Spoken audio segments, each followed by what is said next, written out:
Guys, this is another quick video. As you know, I changed my track rod end in the last video on the passenger side because I had a bit of a knocking sound when the car was going slowly over bumps in a straight line, more than turning corners.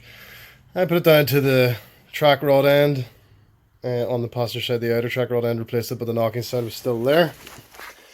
So this is a BMW 5 Series 530D e60, and I think I've discovered the problem now. I didn't notice this the last time. Let's see if we get some light in here. This is the anti-roll bar or sway bar bushing.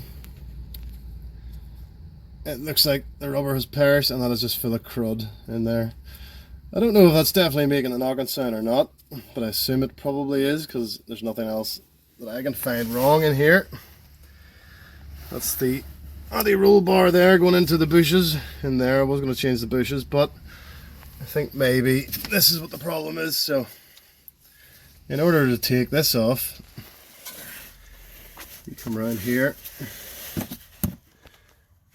As you can see, that's a Torx.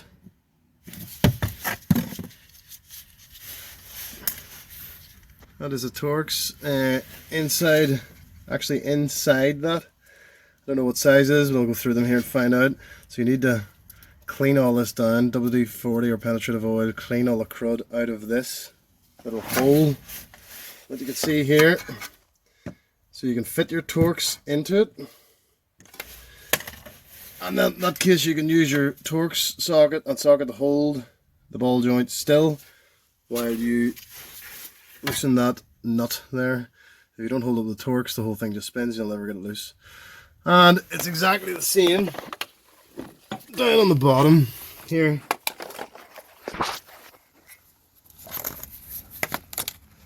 That's the bottom one there, exactly the same setup. So, as always, the car is sitting up on axle stands and have a jack under the main jack point there as well, just to be absolutely sure it's not going to come down before I do any work on the car. So I'll start taking these off by the method I just described there, and I'll come back to you in a few minutes.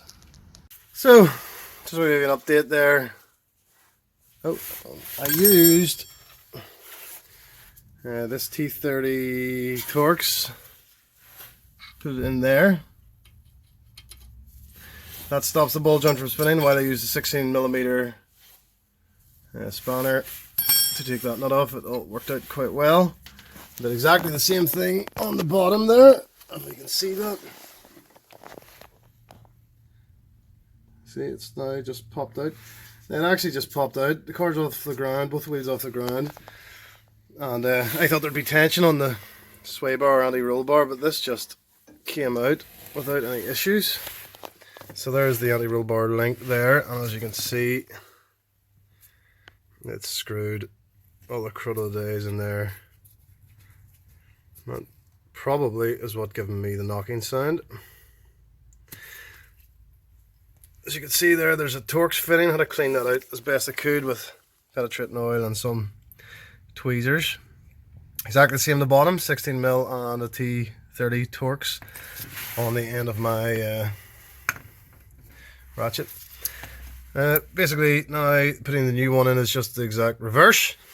So I'll do the other side, and I'm going to have a look at these sway bar or anti-roll bar bushings as well. As you can see, the sway bar goes in there. I don't think they're giving me any noise, but I'm going to have a wee look just to make sure. So come back in a few minutes. I'm going to take a quick video to show you how I'm actually doing this. As you can see, the Torx T30 is actually right in there into the end of that bolt, and then I just have my 16mm spanner here, and basically I'm more or less holding the spanner still and using the ratchet to spin the ball joint while holding it still. And as you can see, it's basically about to fall off. This is the other side, this is the driver's side. Then I'll go underneath and do the same right there. And as you can see, with both wheels off the ground, it doesn't seem to be on. I thought there'd be tension holding this in on the sway bar, but it doesn't seem to be. It seems to just fall back out. So I just want to let you see how I'm actually achieving this. Apologies, I can't do it while videoing because I would need another person to hold the camera. So this is the new sway bar link I'm just putting in. So I just want to show you how it fits. You can see there. I'm literally just slide it home, and the same at the top here before you put the nuts back on the end of it.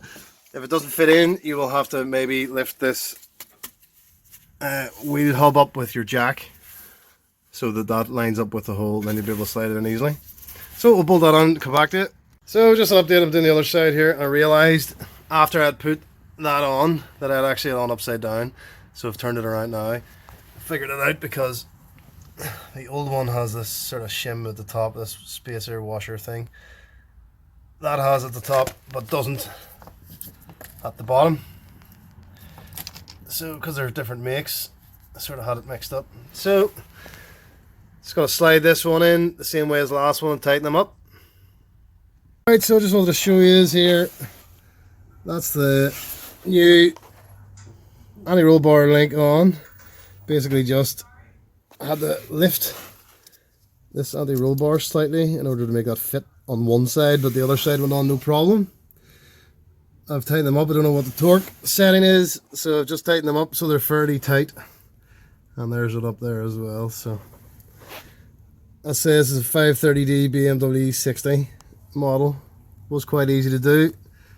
16mm spanner to take it off, and a T30 Torx. And to put the new one back on was a 6mm Allen and a 17mm spanner. It's different, slightly different make, so it came with different sizes.